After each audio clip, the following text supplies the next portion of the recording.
Qual a maior crise em 2015? Moral, econômica ou política? Diversos temas em torno deste tema principal será debatido hoje pelos professores José Maria Pereira, do curso de Ciências Econômicas. Tudo bem, professor? Tudo bem, Quintana? Olá a todos. Pela professora Larissa Pereira, do curso de Serviço Social. Tudo bem, professor? Tudo bem. E o professor Lissandro Alanora, do curso de Administração e também diretor da nossa incubadora tecnológica do Centro Universitário Franciscano. Tudo bem, professor? Tudo bem, Quintana. O professor Lissandro, na última semana, estava correndo com um evento bem interessante, aquele evento, né, professor? Em relação à rede global de empreendedorismo. Muito bacana, parabéns por a Unifra abraçar esse tipo de iniciativa dos novos empreendedores de Santa Maria. A TV Unifra esteve lá acompanhando a programação do evento. Agora, sobre a questão da temática, qual foi a maior crise em 2015? Se ela foi econômica, política ou moral? Ou se foram todas juntas, né? É difícil saber qual foi a maior crise. Mas a gente pode começar com algumas temáticas. Esse vai ser o tema central de todo o nosso programa hoje, dos 3 blocos, porque surgiram tantos assuntos na última semana que é difícil falar de apenas um, né? Começando falando sobre o rombo na economia brasileira, o orçamento, as contas do setor público têm déficit de 11,5 bilhões só no mês de outubro, professor José Maria Pereira.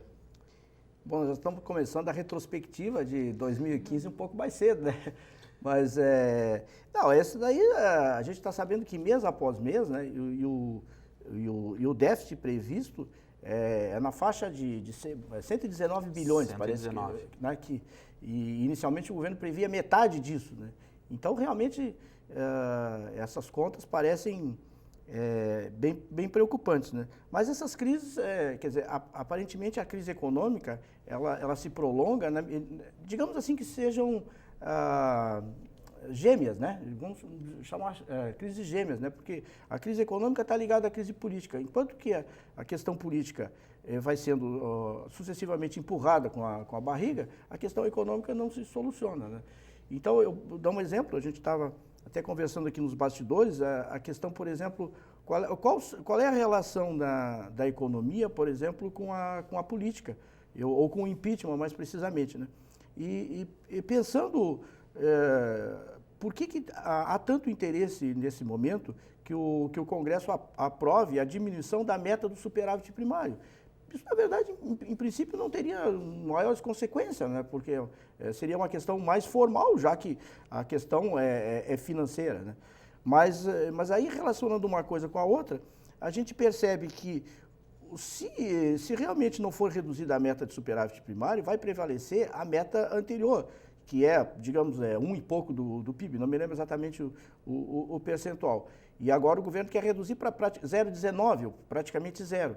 Ora, no caso anterior, por esses números mesmo que o Quintana apresentou, vai ser inviável, é impossível conseguir alcançar a meta que estava prevista no orçamento de 2014, que foi construído em 2014 para 2015. Então, como não é possível atingir essa meta, o governo altera a meta, porque daí ele consegue, né, não cura a doença, mas mexe no termômetro, seria mais ou menos isso.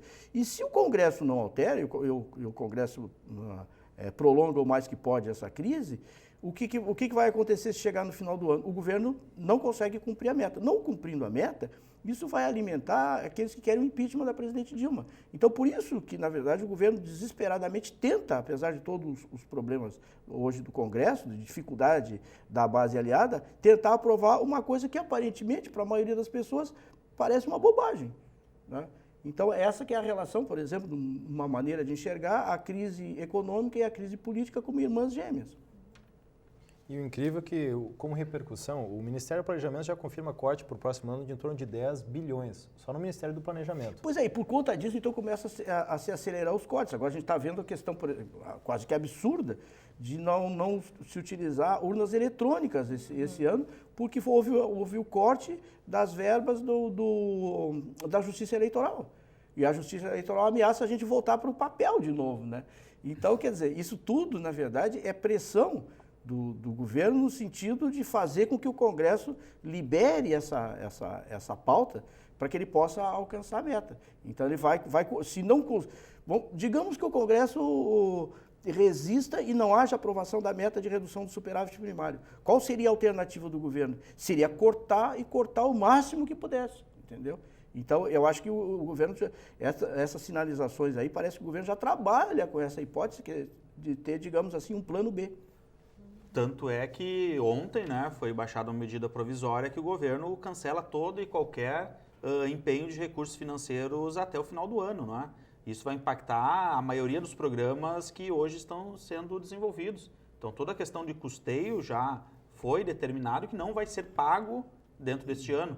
Isso é extremamente preocupante. Nós estamos no momento de que a economia está precisando de recursos e nós temos um impacto assim que o governo chancela que bolsas não vão ser pagas, fora a Bolsa Família, que a princípio essa vai ser mantida, mas todas as outras bolsas de pesquisa, bolsas de estudos de graduação, pós-graduação, tudo o que hoje leva, na verdade, ao caminho de nós sairmos da realidade que nós estamos.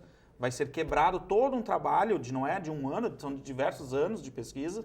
Na verdade, tu vai botar a perder muitas vezes porque as coisas não se resolvem. Na verdade, o que o governo faz, quer dizer, digamos que ele esteja utilizando esse plano B, e obviamente ele deve ter um plano B, é um contingenciamento de verbas. Né? Ou seja, ele transfere despesas para o ano que vem, para tentar compactar e fechar o orçamento esse ano. É mais ou menos isso que ele está tentando fazer. Só que com isso, obviamente, que vai aprofundar a crise econômica, né? Se o governo insistir nesse tipo de estratégia. Mas é o que parece que está sendo sinalizado. Até porque as pessoas, daí, à medida que elas não recebem esses recursos que são a base para a sobrevivência, né, elas acabam por se endividar mais, né? Não, e acaba, a gente está vendo, falta, por exemplo, as universidades, né, falta verba para as universidades. Eu via qualquer coisa num outro estado. No Rio de Janeiro. Que 2 meses de atraso de energia elétrica, a empresa cortou a energia de um órgão público, agora eu não me lembro, eu escutei isso hoje.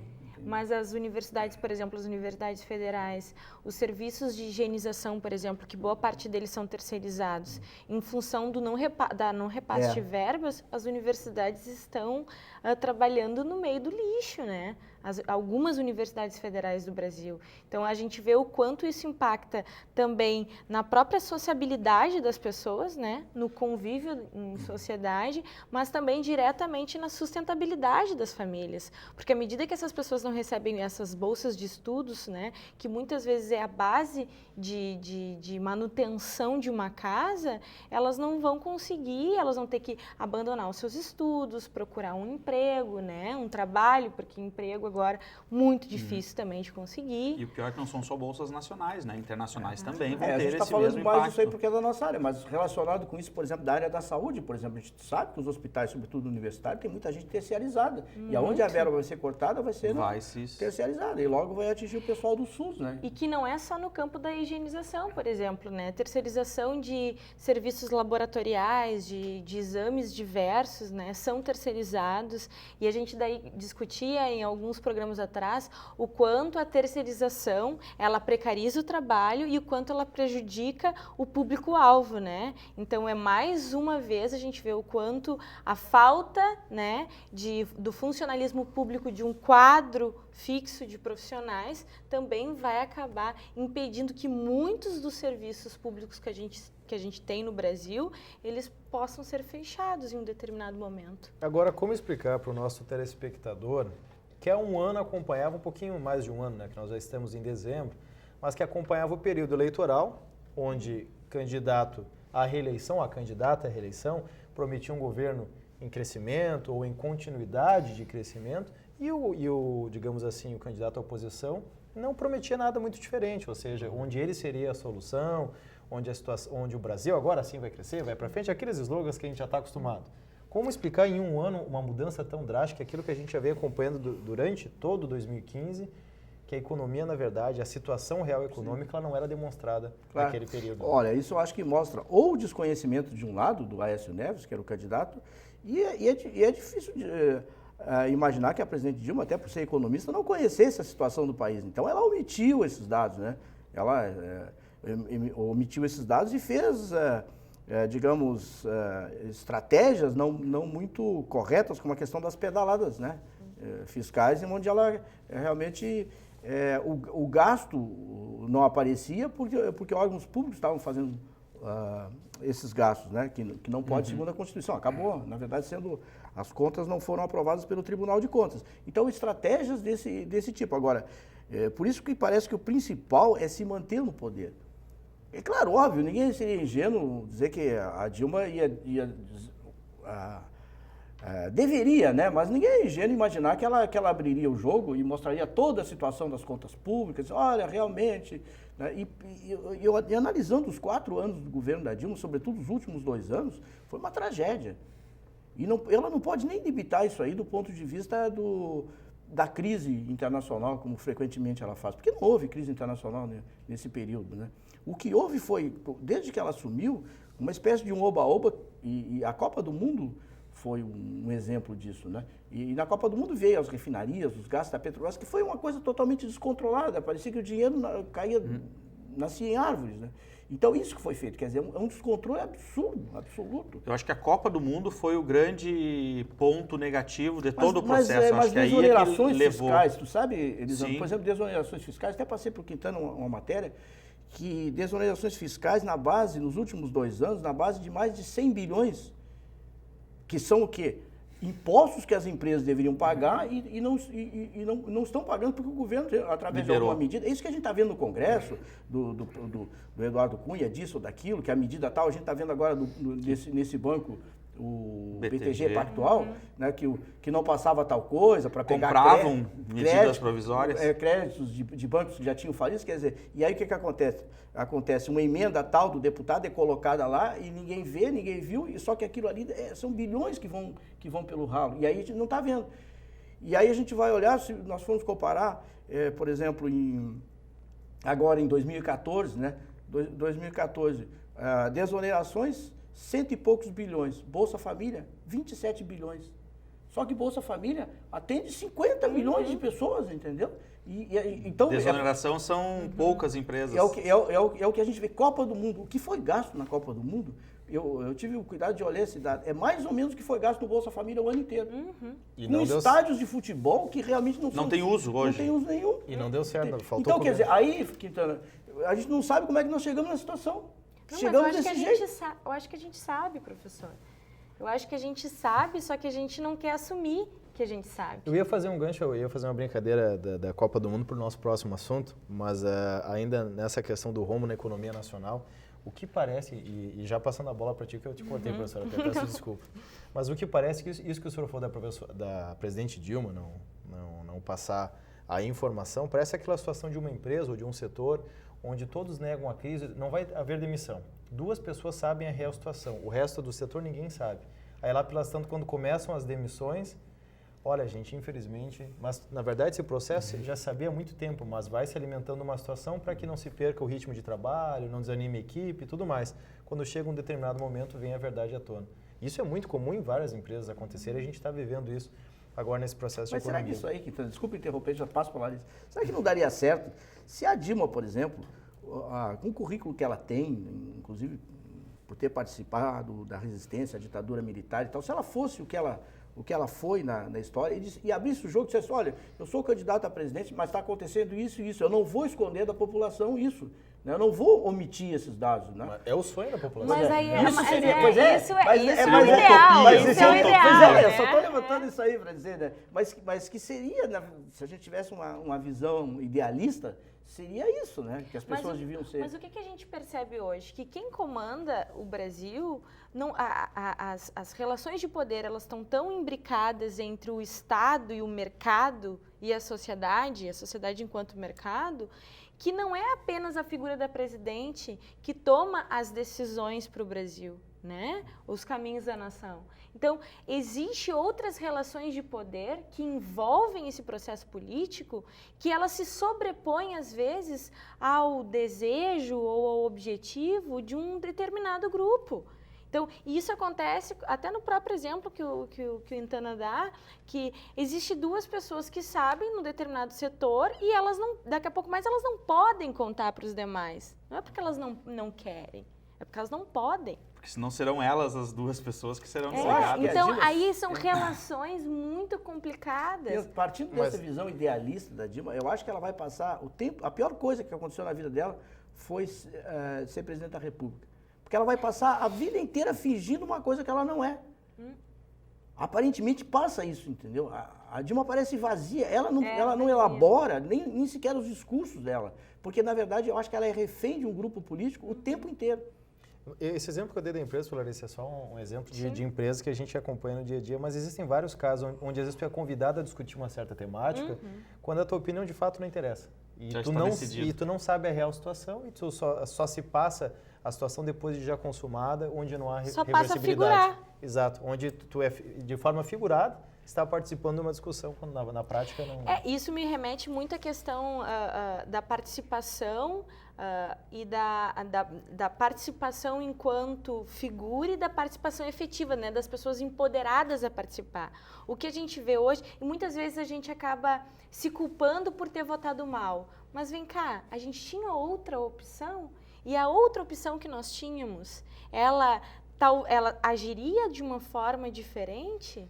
Então, isso é uma questão, eu acho que a questão norteadora hoje do programa, ela já está delineando para dizer que a questão moral, política e econômica, elas vão estar sempre implicadas uma na outra. Mas então vamos pegar esse gancho da professora Larissa, agora pegamos outro, porque eu ia brincar com a Copa do Mundo que não deu certo, faltou combinar com a Alemanha, e aí falando do futebol, eu ia falar do caso Jardel, que é o caso de grande repercussão dessa semana. O professor José Maria Pereira também sugeriu essa pauta, e ela mais evidente neste momento do que nunca. E aí eu lhe pergunto, Larissa... De ontem para hoje, havia melhores... enorme, né? Porque havia melhores opções, será que o deputado Jardel? De quem é a culpa nesse processo? Aí eu vou entrar numa questão bem anterior a isso, assim. O quanto as pessoas... quanto nós discutimos a programas anteriores das novas figuras, né? Das novas figuras políticas, das novas representações.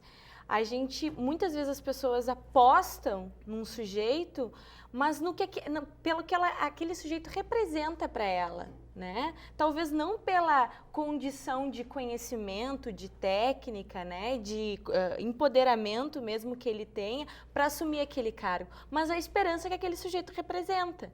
Então, as pessoas apostaram, talvez, nesse sentido, no Jardel, né? Agora, ele não tinha um currículo que nem o da Dilma, né? Que nem da presidente Dilma, que garantisse que ele fosse fiel ao que ele vinha estabelecendo como bandeira da campanha. Eu vejo como uma situação um pouquinho mais grave até. Porque alguém bancou ele politicamente. Sem dúvida. Existem duas situações, eu acredito. Existe a participação da população, existe o interesse de quem colocou ele para trazer votos para o partido. Agora, me admira, eu não sei, parece que é um deboche. O eleitor está tão cansado da situação que a gente vem discutindo de forma macro, que situações pontuais vai votar para vereador ou para deputado, ele complementa o deboche. Mas sabe... Porque, só para concluir, professor, o Jardel deu uma entrevista antes da eleição e perguntaram para ele, até era um programa desse estilo de humor, do programa jovial, perguntaram para ele, tu é de direita ou de esquerda? Ele disse, não, eu bato de direita. Se referindo ao gramado, ao tema de jogador. Mas atualmente está batendo de direita também, politicamente. Ele tá batendo. E, aliás, o Jardel é do partido do vice-governador, né? Sim, exatamente. Tem bastante influência, não é uma coisa pequena que está acontecendo. Mas e o Jardel não é um caso isolado. Você sabe quantos políticos, deputados e senadores estão sendo processados ou afastados, ou envolvidos com a corrupção, vamos chamar assim. Tem uma ideia, não? Sabe, não? Olha, de forma já sentenciada ou suspeita? Não, envolvidos com corrupção, uns em fase de processados, outros... Sabe que eu escuto muito esse negócio da mídia, que a mídia divulga em período de investigação como se o sujeito já fosse sentenciado. Ou investigados, mas seja como for, né? Seja como for. Deputados, 23. Só do Estado, aqui do Rio Grande do Sul? Não, do Brasil. Do Brasil. Não, estou falando do Congresso Nacional. 23 deputados federais e senadores, sabe quantos? 16. Eu até achei pouco. Sim, mas 16. Mas são 80, né?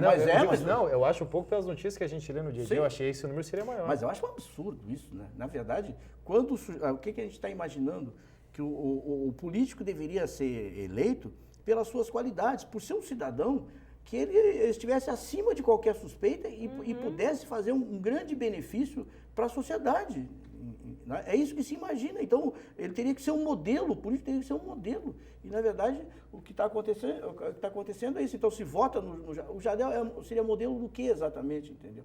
Então, claro, aí é mais complicado, porque teria que ser educação, conscientização, uma série de coisas. Um processo bem complexo em todo. Né? Mas eu acho que o caso do Jardel, eu acho que até procurando um ângulo de defesa do Jardel, é menos grave, do meu ponto de vista, porque aparentemente ele não tem conhecimento, não tem consciência, né? Não tem nem um grau cultural suficiente e ainda padece de problemas de droga e tudo isso, do que esses políticos maiores, colocando aqui nesse rol o próprio...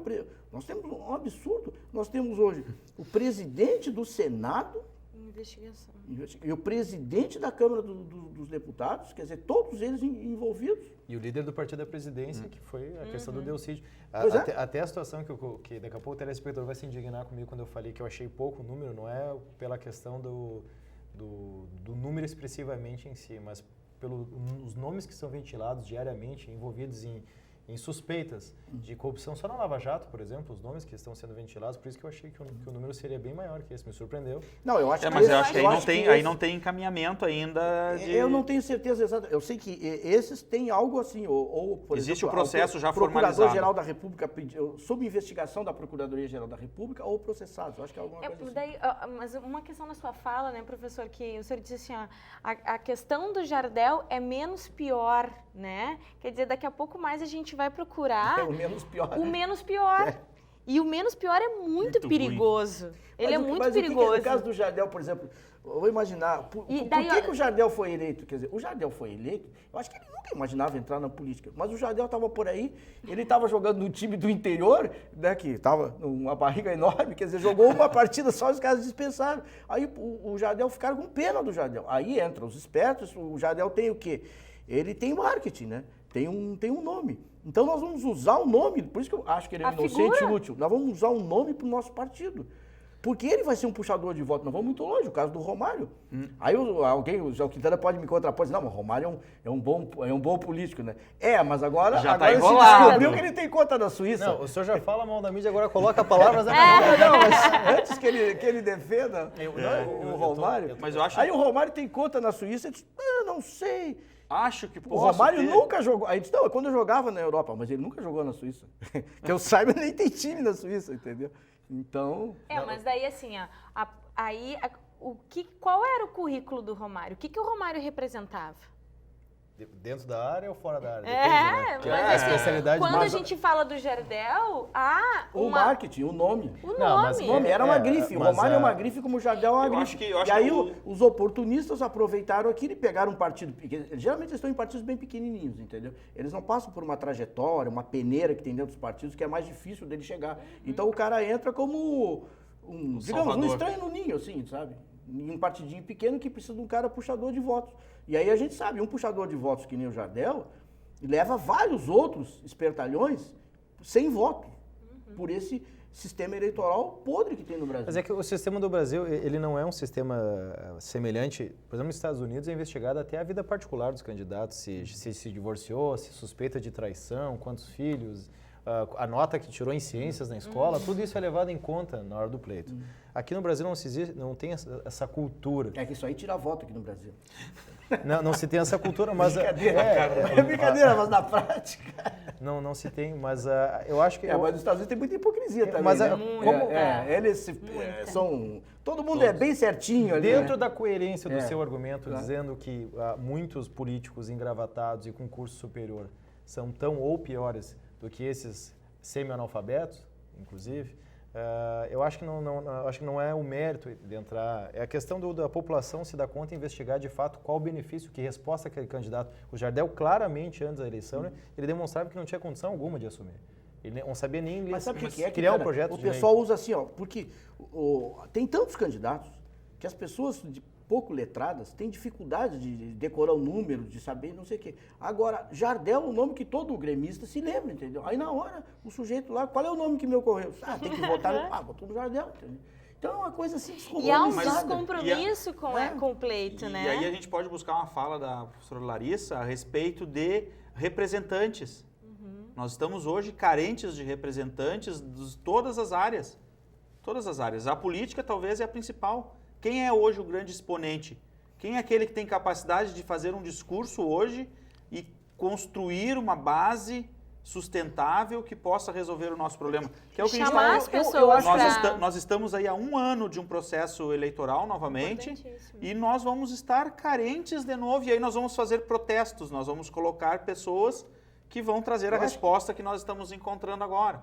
E nós não vamos resolver o problema. Por quê? Porque nós não conseguimos construir, talvez, líderes que consigam nos mostrar um caminho correto. Mas a minha tese, que eu insisto há muito tempo, é que o Brasil não tem oposição. O pior que aconteceu foi o PT ganhar o governo. Eu digo isso há muito tempo. O PT era bom na oposição. Né? Porque eu não acredito numa oposição de direita. Honestamente, a oposição de direita sempre tenta, do DNA deles mesmos, é manter o status quo. Entendeu?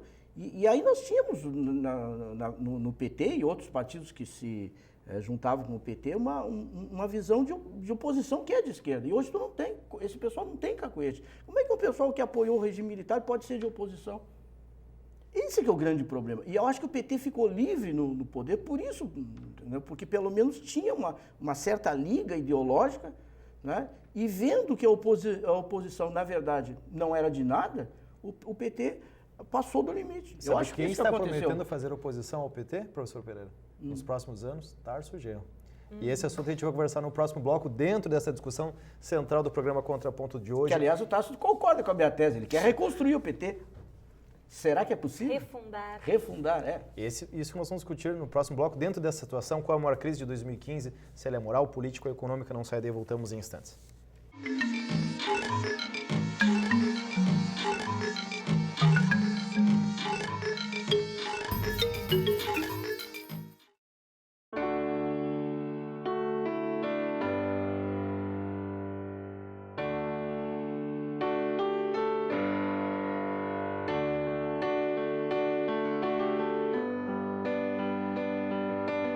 E no fim de tudo, pipa e vento, num belo momento, vão chegar ao céu. Assim como a pipa precisa do vento para voar, a Estação dos Ventos precisa de você. Colabore! Há 60 anos, o Centro Universitário Franciscano foi a instituição pioneira a implementar o ensino superior em Santa Maria e na região central do estado, com as licenciaturas e a formação de enfermeiros. Hoje, oferece 33 cursos de graduação, além dos cursos de especialização, mestrado e doutorado, se tornando referência na formação de profissionais de qualidade para o mercado de trabalho, transformando sonhos em oportunidade. Centro Universitário Franciscano, uma universidade para suas aspirações.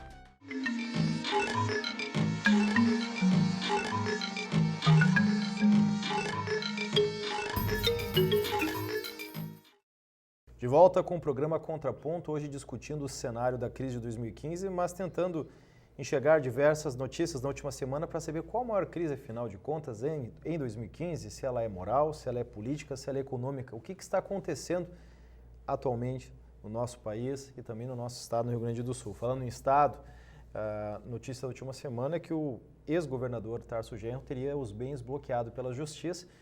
Isso em função, ele e mais 2 ex-assessores, isso em função de um processo de abertura de contratação de linhas de ônibus intermunicipais, cerca de 1.800, sem o processo de licitação. E a multa, ela chegaria em torno de R$1 bilhão. E para garantir o pagamento dessa multa, os bens de todos os envolvidos, vamos dar os nomes para não ficar só no Tarso Genro, então, o ex-secretário de Infraestrutura e Logística, João Vitor Domingues, o atual titular da pasta de Transportes e Mobilidade, Pedro Westphalen, e 2 dirigentes do DAER, né, que tiveram os bens bloqueados pela terceira vara da Fazenda Pública. Em defesa, os políticos eles alegam que anteriormente alguns outros gestores também fizeram o mesmo processo sem licitação e não tiveram os bens bloqueados. É um número bastante expressivo, né? Sim. R$1 bilhão. Eu acho que sim, mas aqui nós vamos muito mais na despreocupação do ente público, daquela pessoa que está à frente com o que ele deve realmente fazer. Essa discussão, eu acompanhei em alguns momentos passados, ela é de longa data. Não, ela já tem aí quase 15 anos que o Ministério Público está trabalhando nessa questão de ter um processo de licitação. E o governo Tarso ele foi convocado a resolver o problema. os anteriores não houve nenhuma notificação, vamos dizer assim. Por isso que talvez ele hoje esteja tendo seus bens, não é, retidos. Porque ele foi notificado que ele tem obrigação de resolver. Os outros ainda não havia feito. A judicial tem que ser cumprida. Exatamente. Essa é a diferença em relação aos outros. E ele não isso tem que ficar claro. É um valor fechado. É R$1.000 para cada linha, ou seja, as 1.800 linhas vezes R$1.000 por dia, enquanto não for feita a licitação. Não é um valor já estipulado fixo. Ele está em andamento a cada dia. Então essa é a preocupação, porque muitas vezes aquele que está à frente da máquina pública, ele acha que ele não tem obrigações mesmo depois que ele deixar o cargo. Não, acabou, entreguei. Não, e a gente vê isso, hoje está sendo responsabilizado. Hoje a gente vê que cada vez aumenta mais os impostos, taxas e tudo mais, e o setor público se omite, em todos os setores, né? A gente vê. Então não faz licitação. Aqui mesmo em Santa Maria a gente vê o caso do estacionamento da Zona Azul, né? Mesma coisa. Aí. Qual é a participação do setor público? Nenhuma. Uma empresa vem, coloca o equipamento, ele pega um percentual, a empresa faz todo o resto. Num espaço público. Num espaço público, né? E a gente já paga por ele, em tudo, né? Quer dizer, aí você vai pegar o lixo também, uma empresa terceirizada. Onde quer que se olhe, qual é o serviço Iluminação pública. As licitações que tem que ser feitas, não faz licitação, arranja um jeito de contratar diretamente, aí logo depois denuncia, faz aditivos. Em todos os setores é isso. Aí quando dá um problema, a empresa vai lá, não termina a escola, não termina a creche, aí tem que recorrer de novo. E é sempre assim, a gente olha que, quer dizer, e cada vez mais aumentam os gastos do setor público. Mas a gente estava vendo, agora eu lembrei da questão dos políticos, um outro dado do senador Delcídio agora, com todo esse processo, a gente ficou sabendo, o gasto, né? Por exemplo, o gasto unindo o outro bloco, nem sei se eu posso fazer isso, né, Quintana? À vontade, professor. O outro bloco do Jardel, que tem tantos assessores, né, e tantos fantasmas, e não vamos repetir porque as outras mídias hoje, né, nesse momento, noticiam bastante, mas aí eu vou à questão do que é menos divulgada, a questão do Delcídio, senador Delcídio. O senador Delcídio, como senador, ele tem 15 assessores. 15 assessores. E como líder do governo do Senado, ele tem mais de 18. Um absurdo de pessoas que trabalham. Imagina, e essas pessoas, tem pessoas que ganham muito como assessor. Essa indignação, professor Larissa, é com a notícia ou com o professor Pereira? É que eu estou dando hoje algumas informações que realmente surpreendem. Acho que o nosso telespectador, em geral, não presta tanta atenção nesses números. Mas é que ele não presta atenção nesses números, professor, justamente porque esses números não são muito vinculados, né? Mas quanto custa isso? Agora, esse gabinete do Delcídio, quanto custa? Para a população, né? Então, o quanto custa a gente pagar 2 vezes por aquele espaço público que nós pagamos em impostos, né? Que são revertidos em impostos. Então, a gente paga 2 vezes sempre os serviços que nós vamos acessar. Seja iluminação pública, seja via estacionamento, qualquer serviço que deveria ser de cunho estatal e que o Estado está terceirizando e que, por conseguinte, essa terceirizada vai cobrar da população para acessá-la, porque o transporte público, o transporte coletivo, ele é um transporte público. Mas para aquelas pessoas que não têm recurso para acessá-lo, elas não podem utilizar. Né?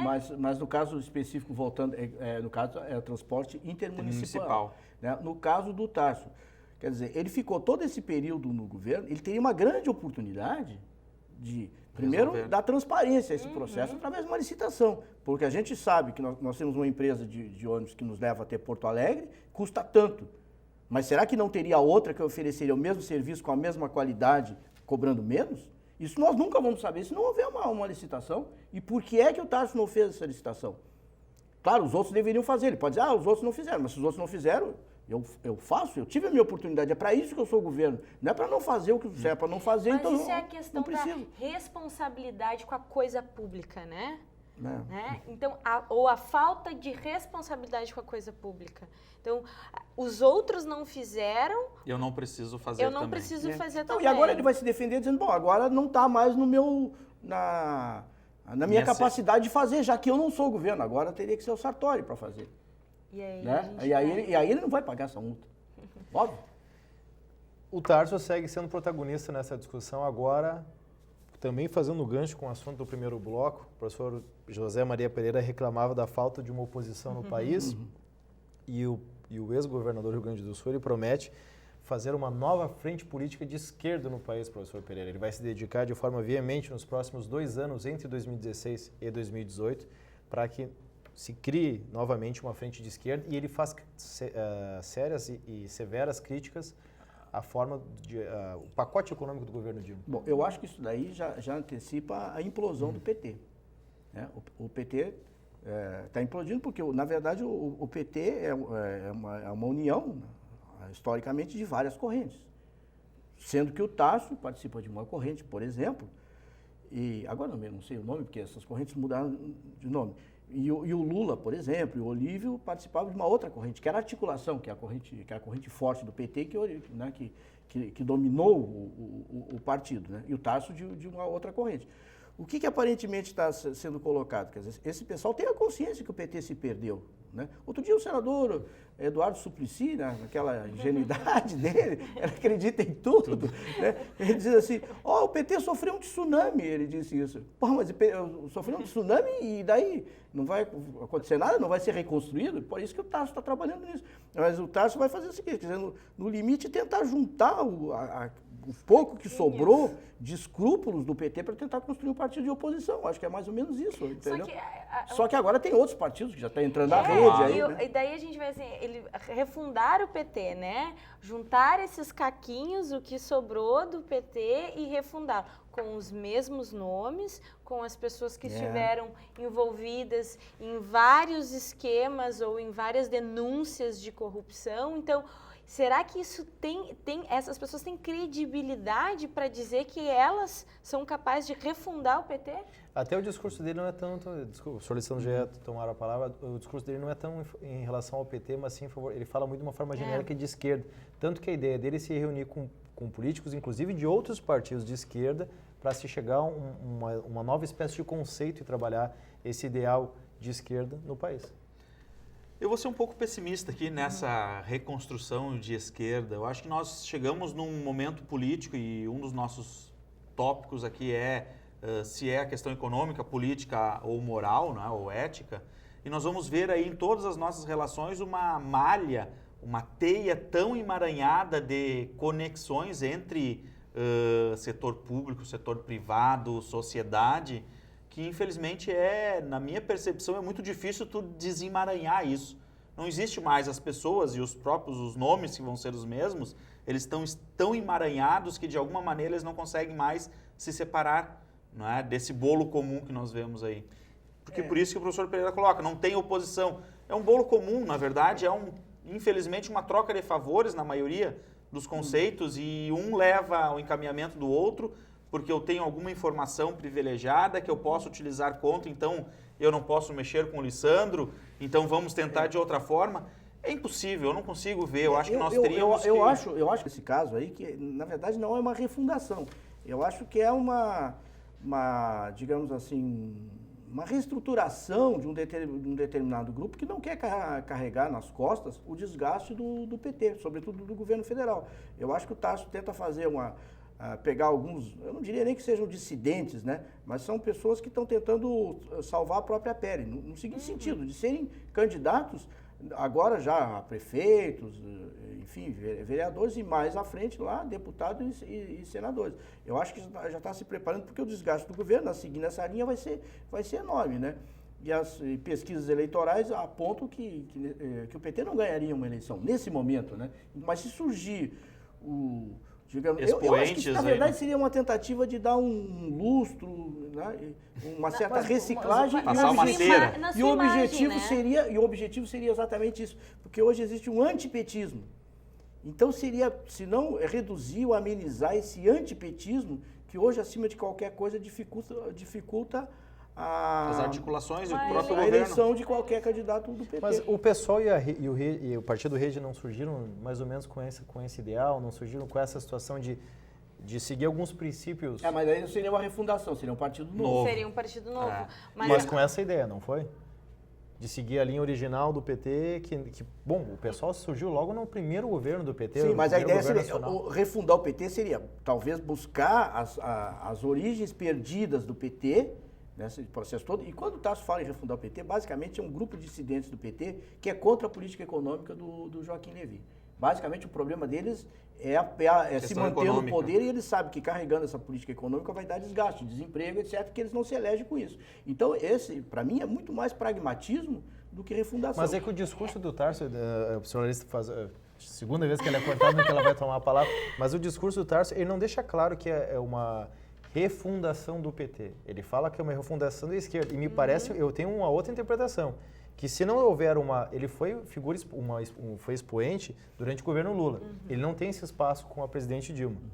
Me parece que se no PT, o atual governo, não abrir espaço para algumas pessoas que têm uma outra linha, que a gente sabe que dentro do partido existem várias linhas, existe a possibilidade de eles irem para outro caminho.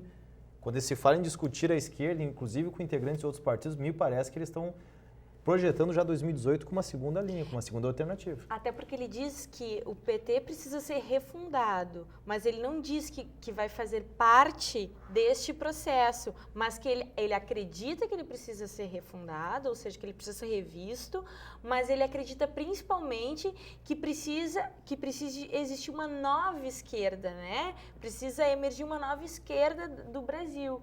Só que o que eu percebo também, e aí eu concordo com o professor quando ele fala assim, como refundar o PT diante de tantas, que é quase um pragmatismo, né? Então, assim, como a gente vai refundar tendo as mesmas figuras? E daí o que a gente vai perceber é que a gente vai voltar sem ter opção novamente, né? É que tem o PT do governo e tem o PT do partido. E hoje a gente está vendo cada vez mais uma falta de diálogo. E eu vou dar só um exemplo. Desculpa eu te interromper de novo, Larissa. Por exemplo, a gente viu agora no caso do senador Delcídio, o PT soltou uma nota muito dura, o Falcão, que é o presidente do PT, criticando o Delcídio, dizendo que não tem nada a ver, que aquilo não tem nada a ver com o partido, nem com o governo, não sei o quê. E o pessoal, e essa nota foi combatida no Congresso, sobretudo pelo Renan Calheiros, né, e pelo próprio PSDB, abandonando, quer dizer, o colega, o companheiro. E aí os representantes do PT no Congresso disseram que realmente eles não tinham lido a nota do partido e que eles também não concordavam com ela, o que demonstra, nesse caso, essa divisão que está... Uma ruptura. Mas, assim, é uma ruptura muito interessante, porque no momento que lhe interessa, há uma aproximação. No momento que não lhe interessa, há uma ruptura e cada vez mais essas figuras ficam desgastadas. Então, o que eu percebo é que talvez essa questão de uma nova esquerda, ela possa emergir a partir da proposta desse novo partido. Talvez, porque a gente também percebe já que na própria configuração do partido existem parte desses caquinhos que nós falávamos antes, né? Pessoas que saíram do PT em virtude do desgaste, mas que querem se somar a uma outra proposta, mas talvez não com o intuito de conseguir, não com o intuito de melhorar ou de ser essa nova esquerda renovada, mas conseguir pensando nas eleições para 2016. Eu acho que esse pessoal não sai do PT pelo seguinte, que eles, por exemplo, o pessoal que saiu do PT, como a Marina e todo o pessoal que hoje formam a rede, eles saíram rompidos com o PT, que não é o caso do Tasso, né? Não é o caso menos do Tasso. ainda, né? E na época que a Marina saiu, por exemplo, todo esse pessoal foi contra, né? Então, por exemplo, por hipótese, se ele entrasse na rede, coisa que eu acho que não, é que ele entraria numa situação muito inferiorizada, e eu acho que não é esse o caso.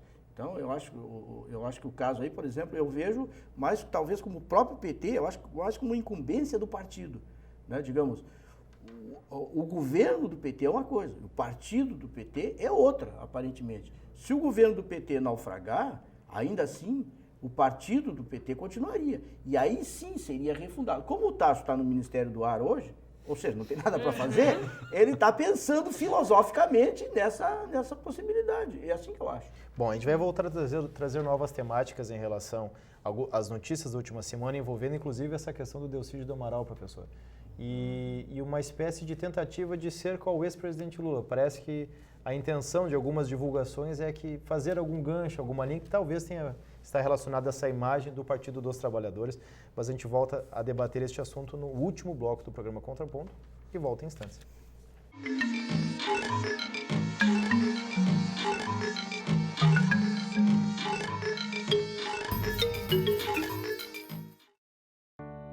Já parou para pensar nas possibilidades que existem? Quantas delas são reais? A maioria está ao nosso alcance. Outras dependem de um gesto de solidariedade. E nesse momento, viver significa muito mais do que a busca por felicidade ou realização. A AAPCAM é uma instituição sem fins lucrativos que presta assistência a pessoas com câncer. AAPCAM. Nós acreditamos na vida.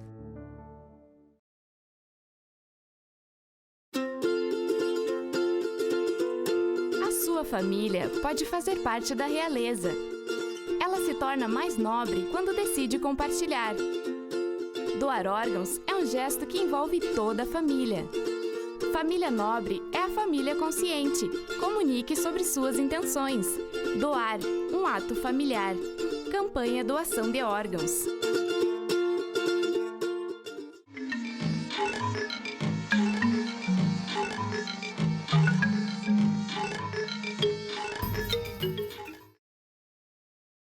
De volta com o programa Contraponto, hoje discutindo a crise em 2015. Qual o principal fator predominante? A moral, a crise política ou a crise econômica? Nesse último bloco, a gente vai repercutir uma das notícias da última semana, em que um dos delatores da Operação Lava Jato relatou que parte de um contrato bilionário com a Petrobras teve o aval do ex-presidente Lula, logo depois da prisão do Delcídio. Inclusive, a reação do Delcídio, quando o Lula e o Falcão, como o professor Pereira no último bloco falava da reação do Partido dos Trabalhadores em não apoiar o líder do partido no Senado, deixou uma situação onde parece que o Delcídio ele quis ameaçar abrir a boca, falar alguma coisa, ele chegou, a reação dele foi bastante marcante em relação a isso, mas logo em seguida veio essa questão do delator, novamente fazendo menção à figura do ex-presidente Lula. Quem começa? Então, eu acho que assim, casualmente nós estamos gravando esse programa na terça-feira, a presidente Dilma finalmente se manifestou, né, com bastante atraso em relação a isso, em Paris, e ela se dizendo perplexa, muito perplexa com o que aconteceu com o senador Delcídio, né? Então, realmente a gente percebe o seguinte. E ela dizendo assim que não tem medo de uma delação, né? Porque o Delcídio, como é que se chama, no depoimento que ele fez, acho que a Polícia Federal, né? Ele diz que, por exemplo, a presidente Dilma indicou o Cerveró para o cargo dessa diretoria lá da Petrobras. Ela nega terminantemente. Então a gente vê que na verdade, por que ela está se manifestando? Porque eu acho que o próprio Delcídio já mandou. Esse abandono que nós falávamos há pouco do PT já teve uma repercussão. Ele mandou mais ou menos um recado. Olha, eu sei de muita coisa, né? Então, realmente, hoje nós estamos... O governo se equilibra sobre gelo fino, né? Então, essa crise... Esse episódio do Delcídio, que era uma pessoa insuspeita, de repente pegou todo mundo desprevenido, inclusive a presidente. E é incrível, não é? O momento que nós estamos vivendo aí, que fatos que nós nunca havíamos visto na nossa história, não é, estão acontecendo. Termos um senador durante o seu mandato, não é, preso. Termos um deputado estadual durante o mandato também. A Justiça Comum mandando, não é, se afastar do processo. Toda essa questão dessa malha, dessa interconexão entre as pessoas, e a gente percebe isso nos fatos dos últimos que estão fazendo as suas delações premiadas, não é? Que estão colocando aquilo que sabem, que existe uma rede de contatos muito próximos, porque infelizmente é difícil nós percebermos que a presidente da República, tendo o seu líder dentro do Senado, não saber pelo menos o mínimo do que estava acontecendo. É uma articulação que uma pessoa sozinha não faz, que não consegue-se de uma maneira sem um apoio muito maior, talvez de outros atores, se chegar a uma instituição financeira...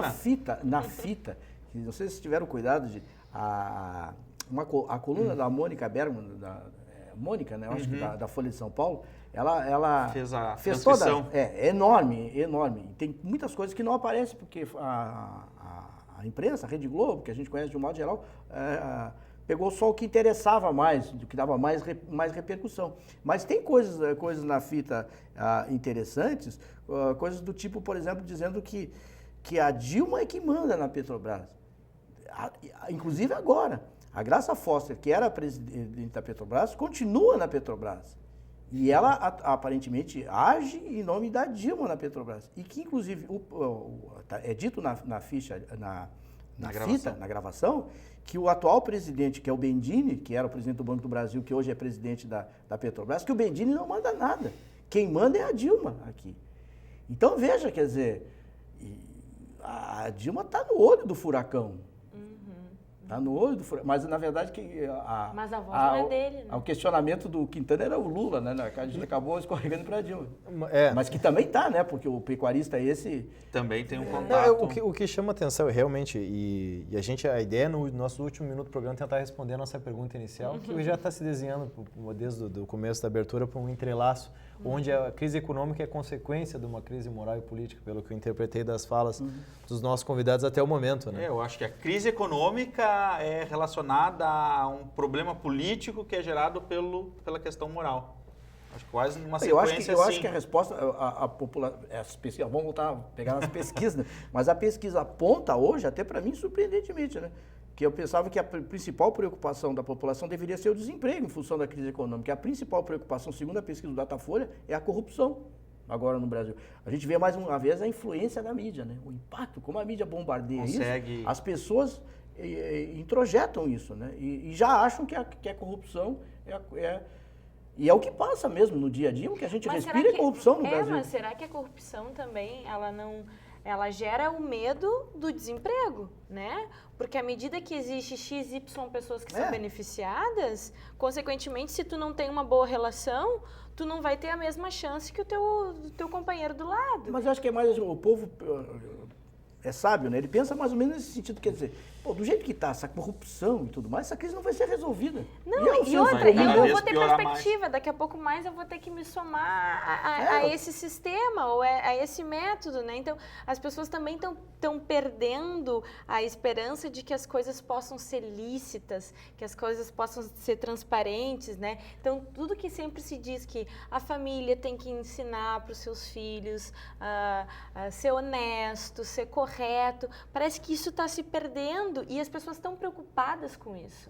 A gente vê que há uma preocupação das pessoas. Eu tenho filho e me preocupo com isso. Eu me preocupo que o meu filho seja uma pessoa correta, que o meu filho seja uma pessoa retilínea, né? Que ele não desvie, né? Não se desvie no sentido de que ele não engane uma outra pessoa para se beneficiar. E o que a gente vê é que os grandes exemplos, eles estão agindo totalmente oposto. Então, há uma preocupação das famílias em geral e das famílias enquanto sujeitos, né? Aí que é o papel do judiciário, porque a gente vê que, através do legislativo e do governo, a impunidade persistirá. Então, o judiciário, inclusive, está extrapolando funções, que foi discutido aqui, por exemplo, o Delcídio tem imunidade, mas na verdade ele foi cassado pelo Supremo. O próprio Jardel aqui, na verdade, a Justiça Estadual, o Ministério Público, agiu por analogia o que acontece.